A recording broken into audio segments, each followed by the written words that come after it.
So who would have thunk bison use really old rocks to scratch their asses? At first glance, it looks like just endless prairie, but tucked away on a nondescript hill in central Manitoba, you'll find one of the most biologically diverse areas in all of Canada, Riding Mountain National Park. But this adventure is about so much more than flora and fauna. Travel back in time to the golden age of prairie life and explore some of the most pristinely preserved grassland prairies in the world as we make the transition into Western Canada. I'm really not sure exactly where the GPS is taking me right now, but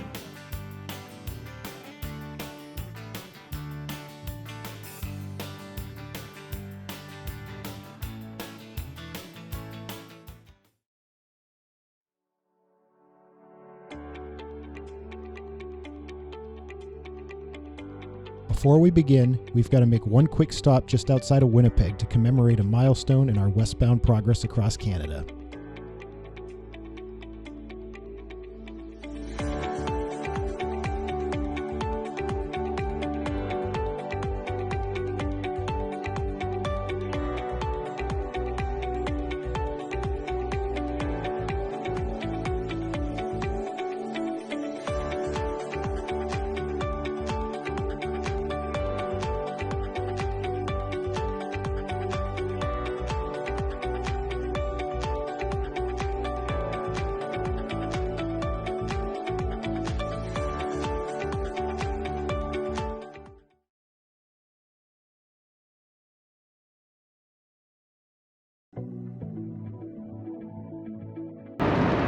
good morning from Winnipeg, Manitoba, where today is our first of 2 days exploring the Canadian grassland prairies. Today we're heading up to Riding Mountain National Park in western Manitoba, and then we'll be visiting the Inglis grain elevators, which is a National Historic Site.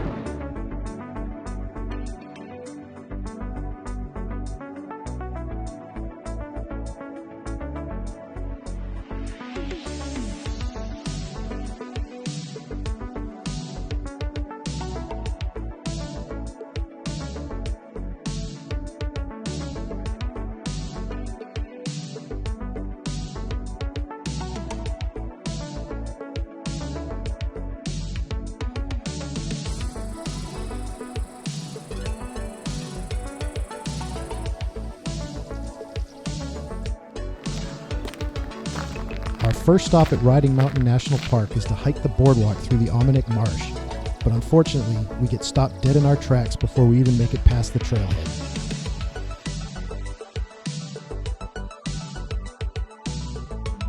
Time to come up with a new plan.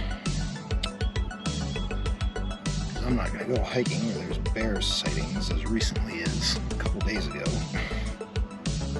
So I think what we're going to do is just start working our way around towards the scenic drives, and hopefully we'll find a quiet spot to pull off and look at the lake.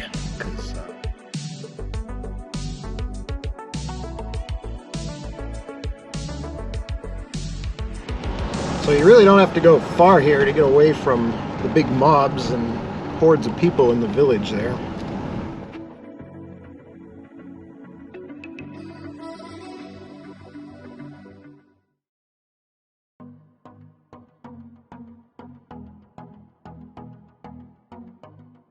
At the Wishing Well, you'll immerse yourself in a lush oasis of Riding Mountain's breathtakingly diverse flora and fauna. Its calming atmosphere is essentially a natural spa experience.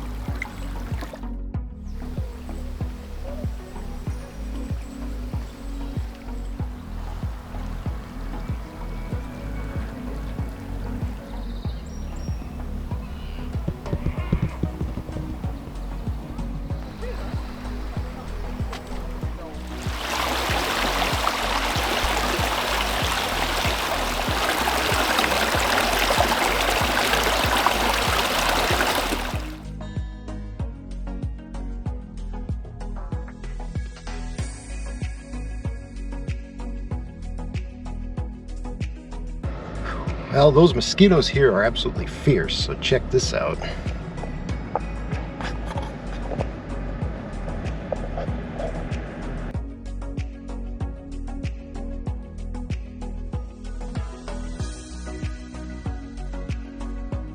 Next, it's off to explore Riding Mountain's beautiful crystal clear lakes.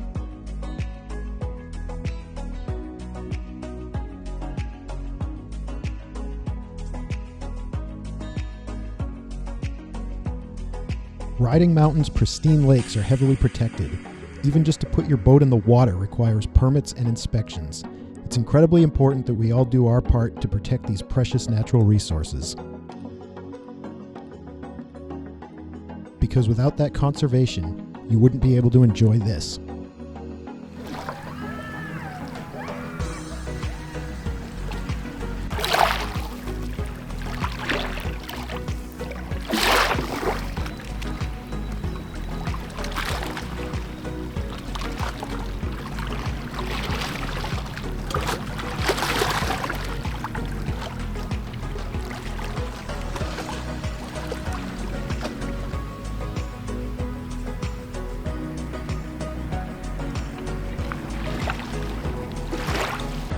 Well, despite the bugs, that was worth every minute of it.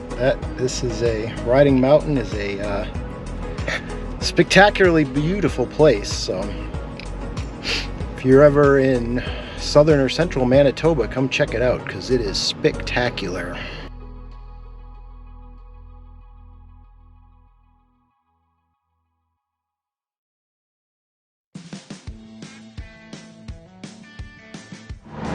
So as you can see when I aim this out the window, there is actually a mountain at Riding Mountain. Check this out.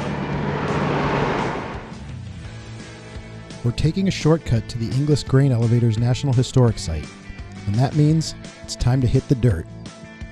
And believe it or not, this dirt road that we're currently on is actually a provincial highway, a Manitoba provincial highway.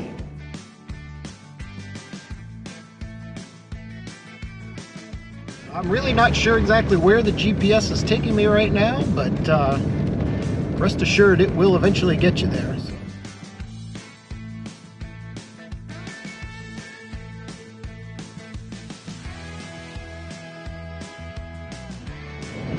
So yeah, I see what the GPS is doing now. This dirt road is just a little shortcut that brings you in the back way to the historic grain elevators, and it pretty much dumps you right at it. So we made it.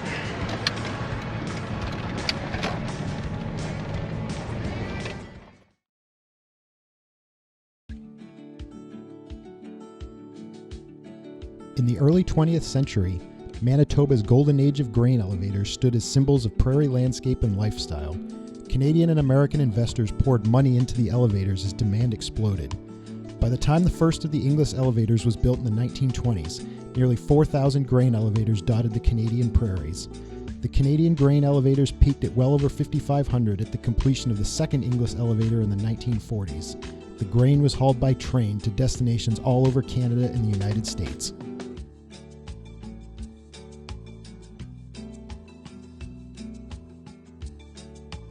Inglis, Manitoba was a typical small town that dotted the prairies as the West was settled.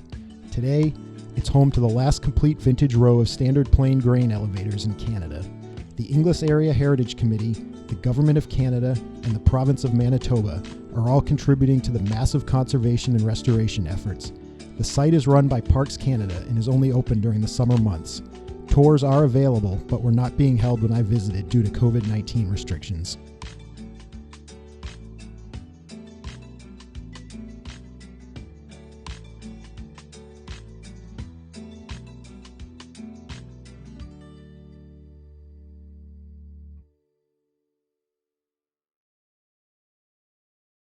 Well, day one of our adventure through the Canadian prairies, which was the Manitoba Day, was a huge success. We saw a lot of beautiful places, took a lot of beautiful pictures and beautiful videos, and now it's time to cross the border into Saskatchewan for day number 2 tomorrow.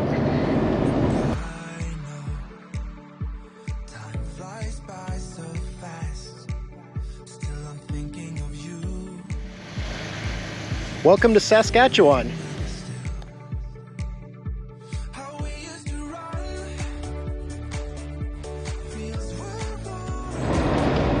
This scenery out my driver's side window looks like it could be a computer desktop background.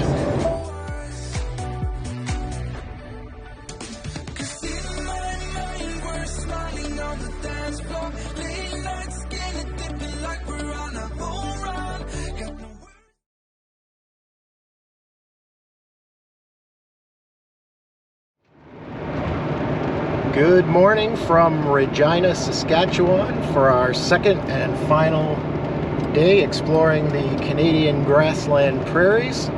Today we're going down to the Grasslands National Park, which sits down on the border between Saskatchewan and Montana.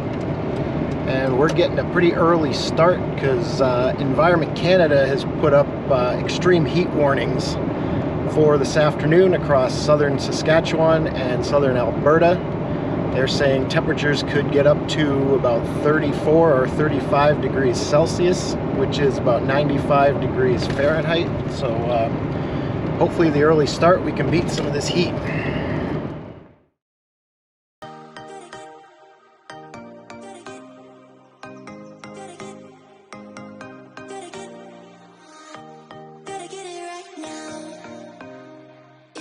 Well, we have officially left the Trans-Canada behind and are heading out into the prairie. Next stop is Grasslands National Park, the Visitor Center. It's about 120 kilometers to get down there. And for reference, it's about 150 kilometers to the US-Canada border from here. But we're not crossing the border, we're just going to the park.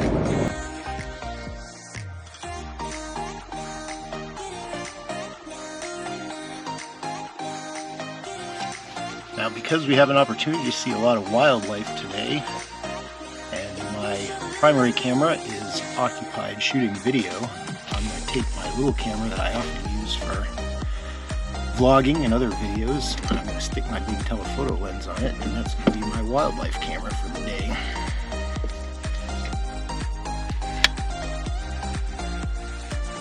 Well, here we go.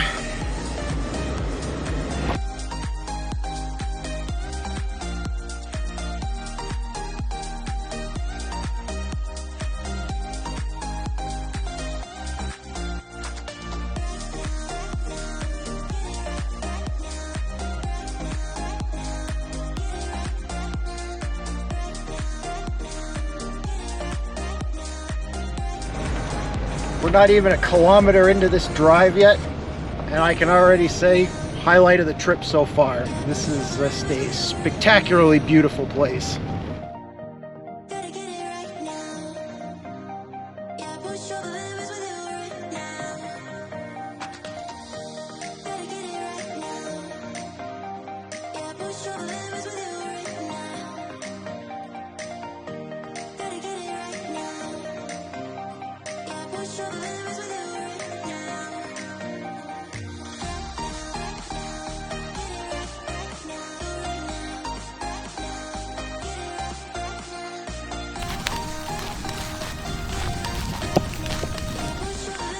This is stop number 4 on the Ecotour Loop, which is apparently a geology stop. And apparently here you can see hunks of granite that are left over from the last ice age. So.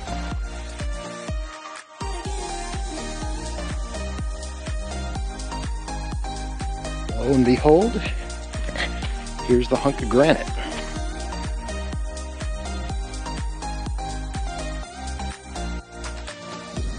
So if you could gather anything from that sign there, apparently bison use these hunks of granite to scratch their asses. So, learn something new every day, I guess.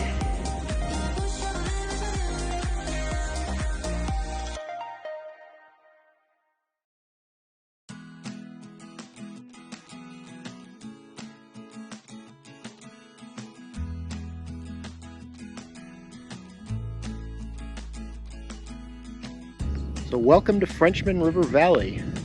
This valley behind me here formed 12,000 years ago at the end of the last ice age, when glacial melt came rushing through this area and carved out this valley to what you see today.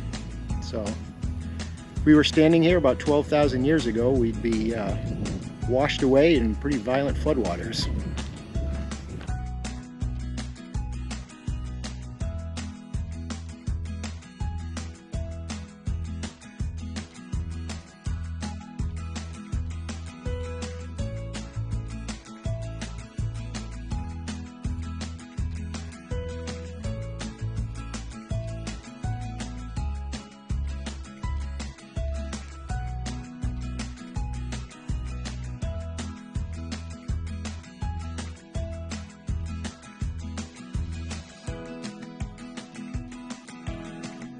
Not too shabby a view here.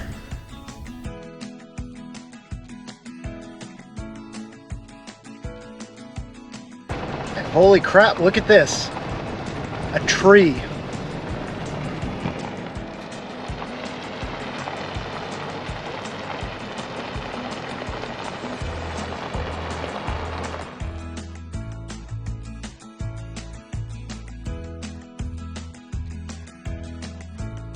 On our way back out of the park, it's time for one last stop at the prairie dog town.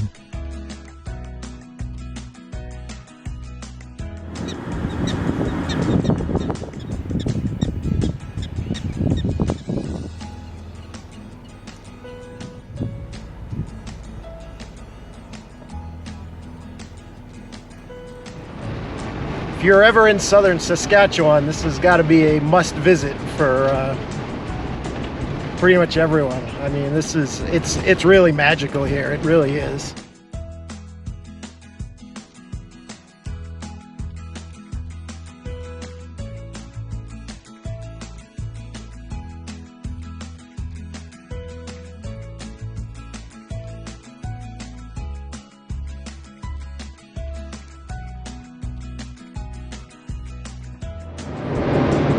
Welcome to Alberta, the last new province for me on this trip.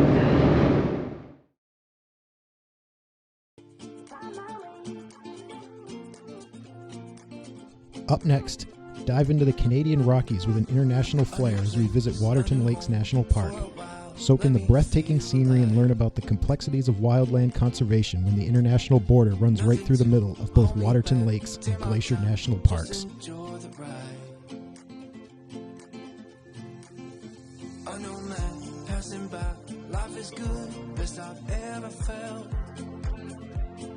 And the other interesting little factoid is that we are actually close enough to the international border here that mountain you see behind me there with all the snow on it is actually in the United States.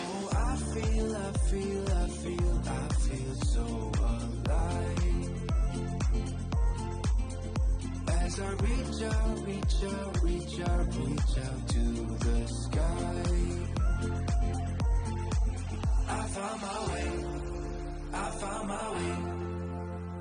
I was in the dark against it all, but made it through the day, 'cause I found my way.